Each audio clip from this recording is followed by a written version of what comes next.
The very word secrecy is repugnant in a free and open society, and we are, as a people, inherently and historically opposed to secret societies, to secret oaths, and to secret proceedings.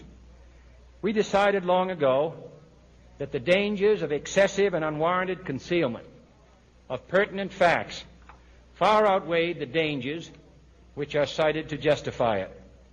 Even today, there is little value in opposing the threat of a closed society by imitating its arbitrary restrictions. Even today, there is little value in ensuring the survival of our nation if our traditions do not survive with it. And there is very grave danger that an announced need for increased security will be seized upon by those anxious to expand its meaning to the very limits of official censorship and concealment. That I do not intend to permit to the extent that it's in my control. And no official of my administration, whether his rank is high or low, civilian or military, should interpret my words here tonight as an excuse to censor the news, to stifle dissent, to cover up our mistakes, or to withhold from the press and the public the facts they deserve to know. For we are opposed around the world by a monolithic and ruthless conspiracy that relies primarily on covert means for expanding its sphere of influence, on infiltration instead of invasion, on subversion instead of elections, on intimidation instead of free choice, on guerrillas by night instead of armies by day. It is a system which has conscripted vast human and material resources into the building of a tightly knit, highly efficient machine that combines military, diplomatic, intelligence, economic, scientific, and political operations. Its preparations are concealed, not published. Its mistakes are buried, not headlined. Its dissenters are silenced, not praised.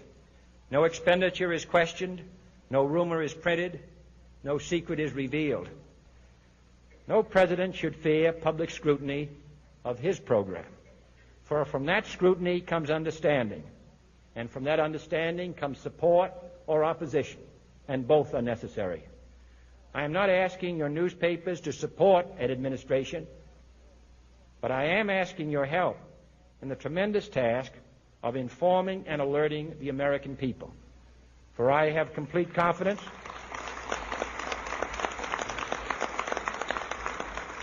in the response and dedication of our citizens whenever they are fully informed. I not only could not stifle controversy among your readers, I welcome it. This administration intends to be candid about its errors.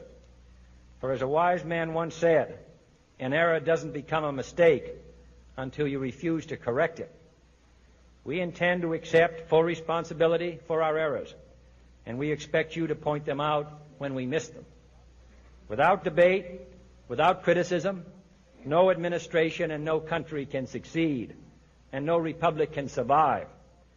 That is why the Athenian lawmaker Solon decreed it a crime for any citizen to shrink from controversy. And that is why our press was protected by the First Amendment, the only business in America specifically protected by the Constitution, not primarily to amuse and entertain, not to emphasize the trivial and the sentimental, not to simply give the public what it wants, but to inform, to arouse, to reflect, to state our dangers and our opportunities, to indicate our crises and our choices, to lead, mold, educate, and sometimes even anger. The cost of one modern heavy bomber is this: a modern brick school in more than 30 cities.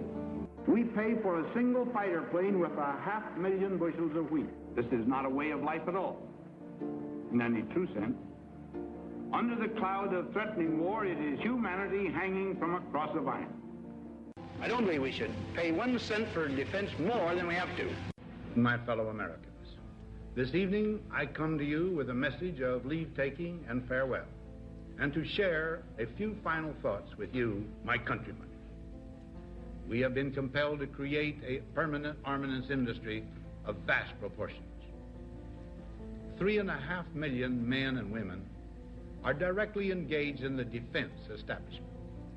The total influence, economic, political, even spiritual, is felt in every city, every state house, every office of the federal government.